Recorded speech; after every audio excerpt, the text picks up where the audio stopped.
जी हाँ, 24 घंटे में सच हुई राहुल, ममता और संजय सिंह की बात।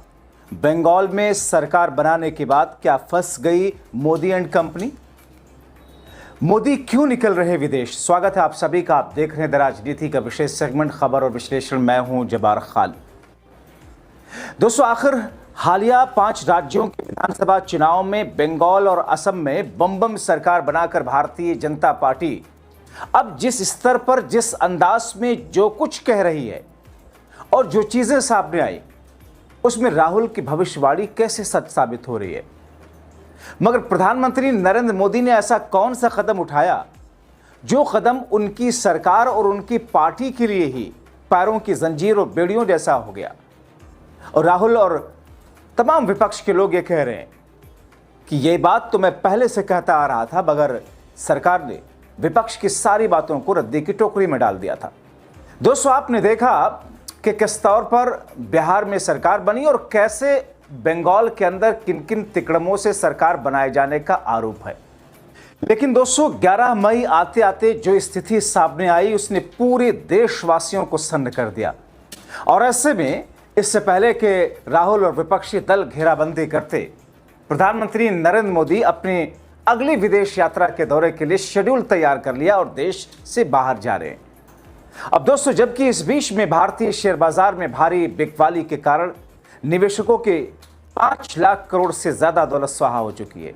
डॉलर के मुकाबले रुपए पहले से ज्यादा रसातल के अपने सबसे निचले स्तर पर है। एडीबी की ताजा रिपोर्ट कहती है कि भारत में महंगाई का बम फूट सकता है, भारत की जीडीपी ग्रोथ में भारी गिरावट होगी। मगर माननीय प्रधानमंत्री जी क्या कहते हैं? वो कहते हैं कि कांग्रेस वामपंथियों से भी ज्यादा वामपंथी और मुस्लिम लीग से भी ज्यादा मुस्लिम लीग हो गई।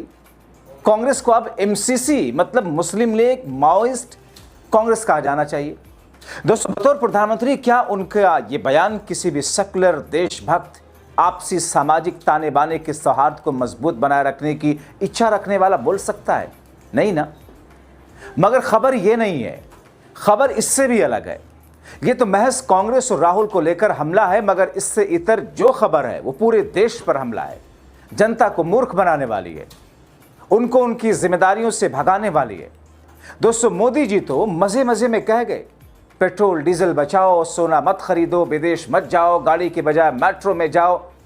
आपको इसके पीछे का खेल, इसके पीछे के भ्रामक खेल बताएंगे, मगर उससे पहले एक छोटी सी तस्वीर देख लीजिए। दोस्तों, तस्वीर यह है कि मोदी जी 15 से 20 मई तक यूरोप में विश्व गुरु कैसे बनते हैं, शायद उस पर लेक्चर देने जा रहे हैं। देखिए ना, नीदरलैंड 15 से 17 मई, स्वीडन 17 मई, नॉर्वे 17 से 19 मई, इटली 19 से 20 मई। और उनके इन दौरों से देश को हासिल क्या होता है? आपने देखा होगा, एक्सपीरियंस क्या होगा।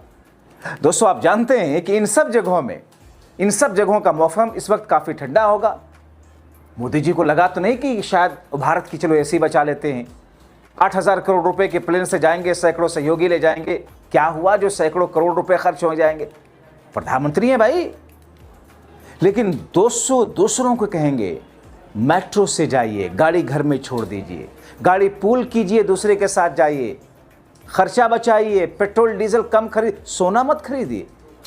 दोस्तों, मैं सोचता हूं कि जिस देश की 145 करोड़ जनता अपने टैक्स के पैसे से जिनको सत्ता की कुर्सी पर बिठा रखा है, उनके तो मौज ही मौज है। जनता से नाले का गैस यूज करने के लिए वो बोलेंगे, पेट्रोल डीजल बचाने को बोलें, शादी ब्याह में बेटियों को सोना देना हो तो क्या हुआ, सोना मत खरीदे। मगर ये खुद लाखों का चश्मा पहनेंगे, 10 लाख का सूट पहनेंगे, दिन में कई बार सूट बदलेंगे भी, वो 28,000 रुपए किलो वाला विदेशी मशरूम भी खाएंगे। मगर जनता से कहेंगे भैया बचत करो, 1.5 लाख का पेन इस्तेमाल करेंगे। जनता से कहेंगे खर्च में कटौती करो। वो जनता जो पहले से ही महंगाई और गरीबी से जूझ रही है, मगर मोदी जी तो कह गए, दे दिया आदेश कि कोविड की तरह थाली बजा दो, सब कुछ ठीक ठाक हो जाएगा। मतलब हालात सरकार के हाथ से बाहर है। लेकिन सवाल तो यह है कि जब सरकार को पता था आने वाले दिनों में मुश्किल भरी स्थिति आएगी, तो सरकार सो कहां रही थी, किसकी गोद में सर रख करके?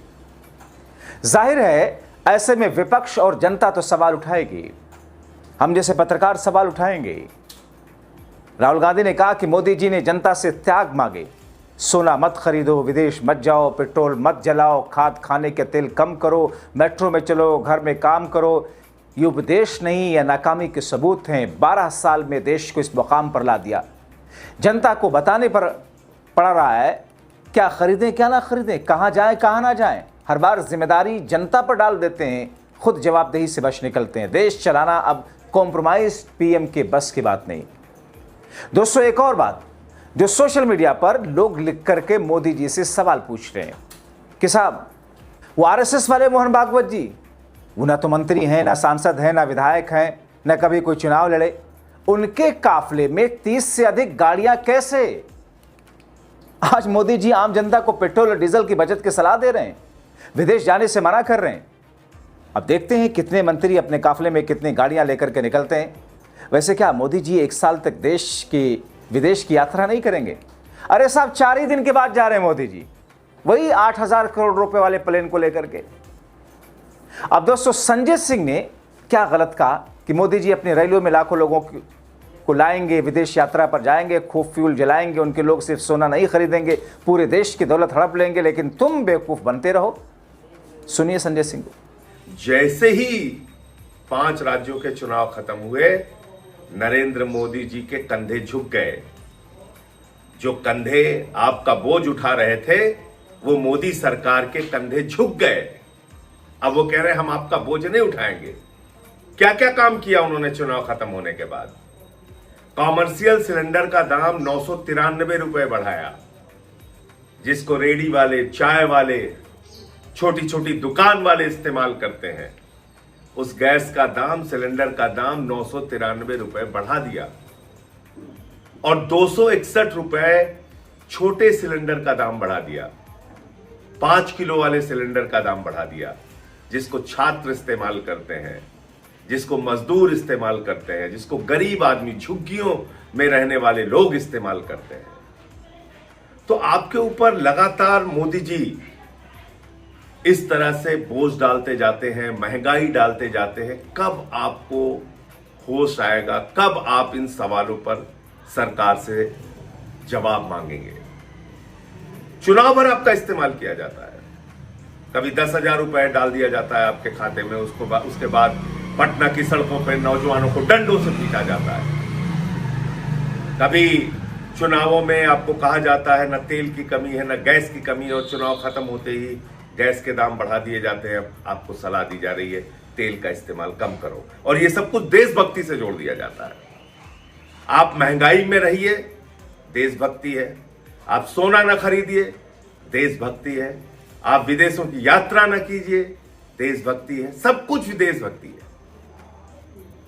लेकिन मोदी जी बड़ी बड़ी रैलियां करेंगे, बड़ी बड़ी सभाएं करेंगे, लाखों लोगों को बसों में भर भर के लाया जाएगा, वहां तेल का भरपूर इस्तेमाल होगा, उसमें कहीं कोई दिक्कत नहीं होगी।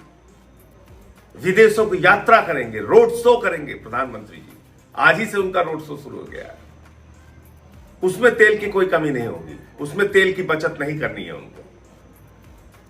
इस प्रकार के दोहरे चरित्र से भारतीय जनता पार्टी और प्रधानमंत्री देश को कब तक धोखा देते रहेंगे? और आपके ऊपर हर प्रकार का कष्ट, तकलीफ, महंगाई, बेरोजगारी थोपते हुए उसको देशभक्ति से जोड़ते रहेंगे। कब तक ये चलेगा? और कब तक आप खामोशी से ये सब कुछ बर्दाश्त करते रहेंगे? इसको आप खुद सोचिए। कितना दोहरा चरित्र है। खुद मोदी जी के ऐशो आराम में कोई कमी नहीं है। अब विदेशों की यात्रा भी करने जा रहे हैं, अब यूएई की यात्रा करने जा रहे हैं, तो विदेशों की यात्रा भी करेंगे। उनके लोग सोने का भी इस्तेमाल करेंगे, आडंबर का जीवन पूरी तरीके से बिताएंगे। उनकी रैलियों में लाखों लोगों को बसों में भर भर के इकट्ठा किया जाएगा। उसमें तेल की बचत की जरूरत नहीं है। लेकिन आपसे कहा जा रहा है देशभक्ति के नाम पर मिट जाओ। और बहरहाल ये कहा जा रहा है कि लगता है कि आने वाले समय में हालात बद से बदतर होने जा रहे हैं। ऐसे राज्य में तो ऐसी ही स्थितियां आती हैं। इसीलिए शायद मोदी साहब ने आकर के सामने से कह दिया कि साहब ये मत करो, वो मत करो, अब जिम्मेदारी तुम सब पर जनता। हम तो फकीर आदमी है जी, हम तो झोला उठा करके चल देंगे। वो जा रहे हैं 8,000 करोड़ वाले प्लेन से लेकर झोला उठा करके विदेश। मौसम काफी अच्छा है वहां का। आखिर क्यों सरकार बीते 1 साल से इस स्थिति के लिए तैयार नहीं थी? ये सवाल तो लोग पूछेंगे और इसी पर अंधभक्त अकल के मारे देश हित में ना सोच करके सत्ता पक्ष के लिए सोचने और बोलने वाले बुद्धिजीवियों को मिर्ची लगेगी। इसीलिए मैं कहता हूं दोस्तों, मोदी जी लाखों का चश्मा पहने, लाखों की घड़ी पहने, 10 लाख का सूट पहने, वो विदेशी मशरूम खाएं, 1.5-2 लाख का पेन यूज करें। राजा आदमी है साहब। जनता की तो जिम्मेदारी है कि खून पसीने की कमाई से टैक्स का पैसा दे करके उनकी मौज करवाए। मगर आप मत खरीदिए सब चीजें। शादी हो बेटी की, नो सोना नो। अवेयर रहिए। इसलिए मैं बार बार कहता हूं, अपनी राय लिखें।